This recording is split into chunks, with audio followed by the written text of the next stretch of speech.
नमस्कार। उत्तर प्रदेश चुनावी विशेष में आपका स्वागत है। उत्तर प्रदेश में बीजेपी ने बड़ा यहां पर हलचल तेज की है, क्योंकि उत्तर प्रदेश में बीजेपी ने 7 कैबिनेट मंत्रियों को जगह दी है। जी हां दोस्तों, उत्तर प्रदेश में योगी कैबिनेट मंत्रिमंडल विस्तार के बाद उत्तर प्रदेश के समीकरण बदलने लगे हैं और यूपी के लिए अगर बात करें तो 403 सीटों के लिए अब नए ओपिनियन पोल के आंकड़े भी सामने आ चुके हैं। आखिर जनता का मन क्या कहता है और जिस खास उत्तर प्रदेश में जातीय राजनीति यहां पर तेज हुई है, उसको कहीं ना कहीं बीजेपी ने साधने का प्रयास जरूर किया है और कांग्रेस से आए जितिन प्रसाद को बीजेपी ने कैबिनेट में जगह दी है। आखिर क्या कुछ उत्तर प्रदेश के लिए होने वाला है, क्योंकि उत्तर प्रदेश की 403 सीटों पर बड़ी हलचल इस वक्त तेज हो चुकी है और जिस कार से योगी मंत्रिमंडल में 7 नए मंत्री बनाए गए, जिनमें बड़ा नाम है जितिन प्रसाद कैबिनेट मंत्री बनाए गए, जो कि कांग्रेस से निकलकर बीजेपी ज्वाइन की थी। उत्तर प्रदेश के लिए एक बड़ा चेहरा, कहीं ना कहीं ब्राह्मण चेहरा बीजेपी को एक बड़ा यहां पर इफेक्ट देगा और फायदा भी देगा। इसके अलावा पलटू राम राज्य मंत्री बनाए गए, जबकि छत्रपाल गंगवार को राज्य मंत्री बनाया गया, संगीता बलवंत बिंद को यहां पर राज्य मंत्री बनाया गया। इसके अलावा धर्मवीर प्रजापति को भी यहां पर राज्य मंत्री बनाया गया, संजीव कुमार गौर को यहां पर राज्य मंत्री और दिनेश कटेक को भी राज्य मंत्री बनाया गया। यानी कहा जाए 7 मंत्री को मैं अगर बात करी तो कहीं ना कहीं आदिवासी चेहरा हो या फिर ओबीसी वर्ग हो या फिर यहां पर ब्राह्मण चेहरा हो, तो जातीय जो राजनीति है उसको साधने का प्रयास कहीं ना कहीं उत्तर प्रदेश में बीजेपी ने किया है। इसको लेकर यहां पर योगी आदित्यनाथ ने सभी मंत्रियों को यहां पर बधाई भी दी है। लेकिन इसके विपक्ष यहां पर अखिलेश यादव ने भी बड़ा दावा किया। अखिलेश यादव ने क्या कहा उसके आंकड़े आपको देंगे, लेकिन अब बता दें कि उत्तर प्रदेश में इस वक्त यहां पर 24 कैबिनेट मंत्री हैं, जबकि स्वतंत्र प्रभार 9 पर है, जबकि राज्य मंत्री 27 बनाए गए उत्तर प्रदेश के लिए। इसको लेकर अखिलेश यादव ने भी बड़ा उलटफेर किया और बड़ा पलटवार यहां पर किया। योगी सरकार का मंत्रिमंडल विस्तार एक छलावा है। 4.5 साल जिनका हक मारा, आज उनको प्रतिनिधित्व देने की नाटक रचा जा रहा है। जब ये मंत्रियों के नामों की पट्टी सूखेगी तब वो 2022 की आचार संहिता लागू हो जाएगी। यानी साफ तौर पर अखिलेश यादव ने योगी कैबिनेट में जिस कार से यहां पर कम वक्त रहते मंत्रिमंडल विस्तार किया है, तो इसको लेकर यहां पर कहा यह गया है कि जब तक इनका यहां पर कार्यकाल शुरू होगा तो कहीं न कहीं जब तक आचार संहिता लग जाएगी, क्योंकि ज्यादा वक्त उत्तर प्रदेश विधानसभा चुनाव में बचा नहीं है। ऐसे में क्या कुछ होगा।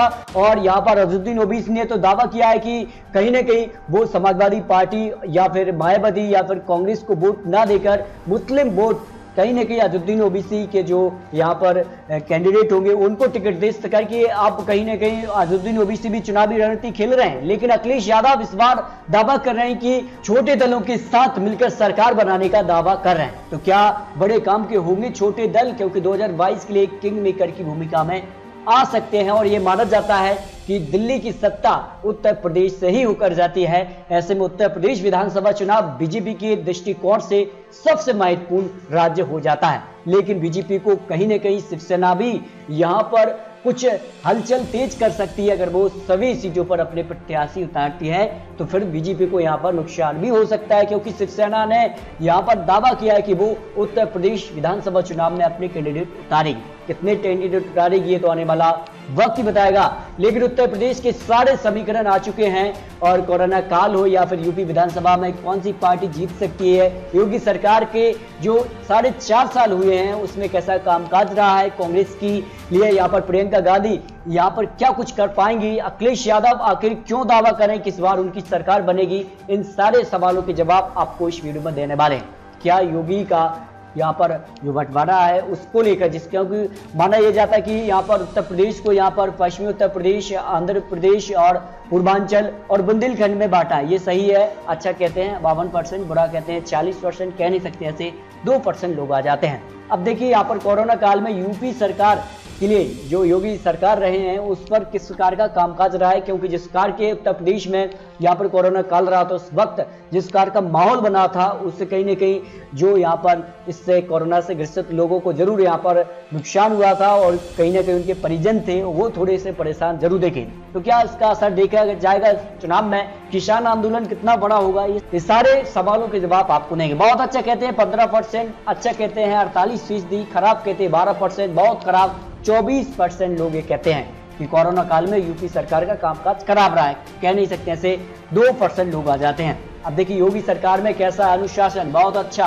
18, जबकि अच्छा कहते हैं 28% लोग, खराब कहते हैं 13%, बहुत खराब 30% लोग कहते हैं, कह नहीं सकते, ऐसे 2% लोग आ जाते हैं। अब देखिए क्या कांग्रेस यूपी विधानसभा चुनाव 2022 में प्रियंका गांधी को सीएम उम्मीदवार के तौर पर घोषित करती है, तो क्या वो यहां पर कांग्रेस सरकार बना पाएगी उत्तर प्रदेश में? हाँ, 63%, नहीं 32%, कह नहीं सकते 4% लोग आ जाते हैं।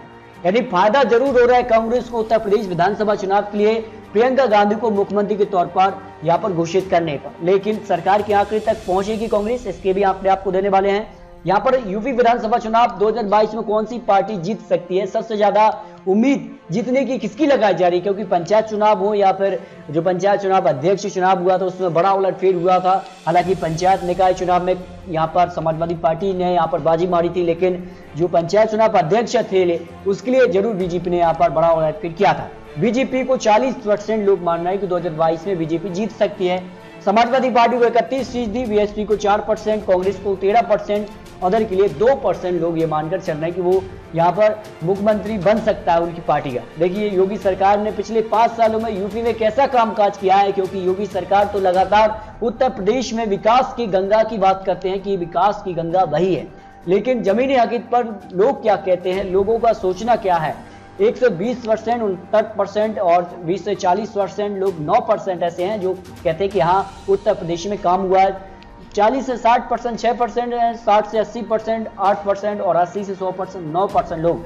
यानी योगी सरकार के जो पिछले 5 साल हैं उसमें यहाँ पर कहीं ना कहीं बेरोजगारी का मुद्दा सबसे बड़ा मुद्दा बनता जा रहा है। वो इस राज्य की बात ना करके सभी राज्यों की बात करें तो कहीं ना कहीं किसी भी चुनाव की अगर बात करें तो यहाँ पर बेरोजगारी का मुद्दा हर एक राज्य में बढ़ता जा रहा है। इसके पीछे का बड़ा कारण एक जो समय था कोरोना काल, उस दौरान जो है लोगों से यहाँ पर रोजगार छना है। जबकि यूपी में 2022 की विधानसभा चुनाव की लड़ाई कौन जीतेगा इसको लेकर प्रियंका गांधी 22% है, योगी आदित्यनाथ 48%, जबकि अखिलेश यादव को 37% लोग यहाँ पर मानकर चल रहे हैं कि वो यहाँ पर जीत सकते हैं विधानसभा चुनाव। जबकि अगर AIMI ओबीसी 2022 में यूपी में चुनाव लड़ते हैं तो क्या समाजवादी पार्टी को नुकसान हो सकता है? इस पर हाँ कहते हैं 48%, नहीं कहते हैं 49%।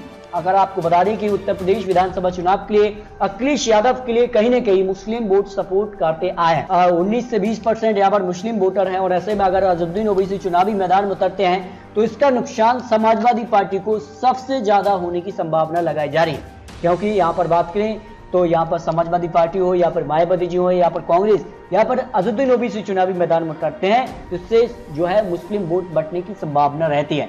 इसके अलावा अल्पसंख्यक वोट बैंक के रूप में किसी के पास यूपी चुनाव हो सकता है। बीजेपी के पास है 15%, समाजवादी पार्टी को सबसे ज्यादा 65%, कांग्रेस को 15%, बीएसपी को 4% लोग जो अल्पसंख्यक वोट है वो जाने की संभावना लगाई जा रही है। उत्तर प्रदेश विधानसभा चुनाव 2022 में सीएम उम्मीदवार के रूप में सबसे अच्छा विकल्प कौन हो सकता है?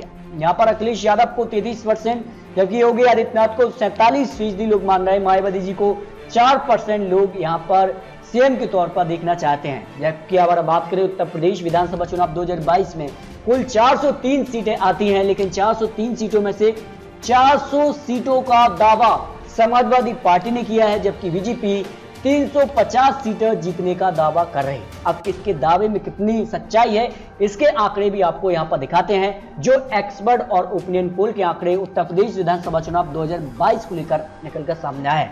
सबसे पहले बात करते हैं अन्य के लिए, तो अन्य को 20 से 10 सीटों पर जीत मिलने की संभावना, जिसमें अगर बात करें तो अन्य क्षेत्रीय पार्टियां, क्योंकि इस बार ज्यादातर जो पार्टियां हैं अन्य क्षेत्रीय जो दल हैं वो कहीं ना कहीं या तो समाजवादी पार्टी से जुड़ेंगी या फिर बीजेपी के साथ जुड़ने की संभावना यहाँ पर लगाई गई है, जिसमें अगर बात करें तो कुछ महत्वपूर्ण पार्टियां भी हो सकती हैं। अब बात करते हैं मायावती जी के लिए, जो कि यहाँ पर बात करें तो यहाँ पर 42 विधानसभा सीटों पर जीत मिल सकती है उनके लिए, जिस कार की यहाँ पर ब्राह्मण चेहरा के लिए अगर वो चुनावी मैदान में उतरती है, जिस कार से ब्राह्मण चेहराओं को लुभाने के लिए ब्राह्मण वोट के लिए सम्मेलन भी आयोजित किए हैं, तो कहीं ना कहीं यहाँ पर 2007 के आंकड़े तक यहाँ पर मायावती जी नहीं पहुंच रही है। लेकिन आने वाले वक्त में क्या वो रणनीति करती हैं, क्या गठबंधन करेंगी या फिर अपने दम पर ही चुनाव लड़ती है तो किस प्रकार से कैंडिडेट को उतारती है, ये भी काफी महत्वपूर्ण है, तो उनका आंकड़ा बढ़ भी सकता है। आपको बता दें कि प्रियंका गांधी अगर चुनावी मैदान में उतरती है तो यहाँ पर कांग्रेस को ज्यादा फायदा नहीं हो रहा है।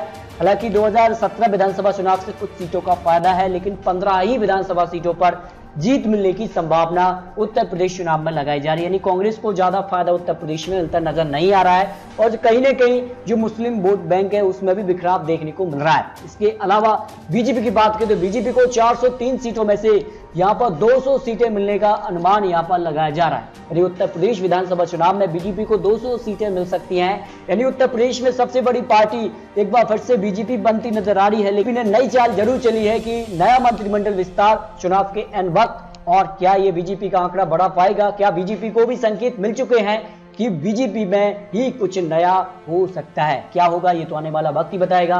आने वाले समय में क्या बीजेपी गठबंधन करती है, किसके साथ करती है और किस तरह से कैंडिडेट को यहां पर चुनावी मैदान में उतारती है। चुनाव के बाद क्या वो नई घोषणाओं को यहां पर करती है लागू, तो उसका फायदा बीजेपी को होगा, ये तो आने वाला वक्त ही बताएगा। लेकिन उत्तर प्रदेश में अखिलेश यादव को भी 105 विधानसभा सीटों पर जीत मिलने की संभावना उत्तर प्रदेश चुनाव में लगाई जा रही है। यानी उत्तर प्रदेश विधानसभा चुनाव में सबसे बड़ी पार्टी बीजेपी बन रही है। लेकिन अखिलेश यादव आने वाले वक्त में किस प्रकार से यहाँ पर रणनीति करते हैं, दावा कर रहे हैं कि 400 सीटें जीतेंगे, लेकिन आने वाले वक्त में क्या वो क्षेत्रीय दलों के साथ गठबंधन करके उत्तर प्रदेश के लिए कुछ नया करेंगे और अपनी सरकार में वापसी कर पाएंगे या नहीं, ये तो आने वाला वक्त ही बताएगा। लेकिन इसके अलावा कुछ और आंकड़े आपको दिखाते हैं। इसमें समाजवादी पार्टी को 135 से 147 सीटें मिलने की संभावना है। जादुई आंकड़ा 202 है, यानी 55 सीटें इस ओपिनियन पोल के हिसाब से समाजवादी पार्टी को कम दिखाई दे रही हैं। इसके अलावा यहां पर बात करें बीजेपी को तो 155 से 167 सीटें, जादुई आंकड़ा 202 है। इसमें बीजेपी के लिए बहुमत के लिए 35 सीटें कम होने की संभावना लगाई जा रही है। यानी उत्तर प्रदेश विधानसभा चुनाव में जो नई रणनीति तैयार करती है उसकी सरकार बनने के संकेत सबसे ज्यादा दिखाई देते हैं। लेकिन दावा और जो एक्सपर्ट सर्वे के अनुसार उत्तर प्रदेश में बीजेपी अपनी सरकार बनाने के आंकड़े तक पहुंच रही है। समाजवादी पार्टी क्या करेगी ये तो आने वाला वक्त ही बताएगा। बीएसपी कांग्रेस की रणनीति क्या होगी ये भी आने वाला वक्त बताएगा। लेकिन दोस्तों आपको क्या लगता है उत्तर प्रदेश की 403 सीटों में से आखिर किसकी बनेगी सरकार? उत्तर प्रदेश के मुख्यमंत्री बरकरार रहेंगे या फिर समाजवादी पार्टी अखिलेश यादव की वापसी होगी? इस पर अपनी राय रखिए और सटीक और महत्वपूर्ण जानकारी के साथ फिर मिलेंगे। लेकिन दोस्तों आपको क्या लगता है उत्तर प्रदेश में कौन सबसे बेस्ट नेता हो सकता है? इस पर अपनी राय जरूर रखिए। मिलेंगे और नई जानकारी के साथ, तब तक के लिए जय हिंद, जय भारत।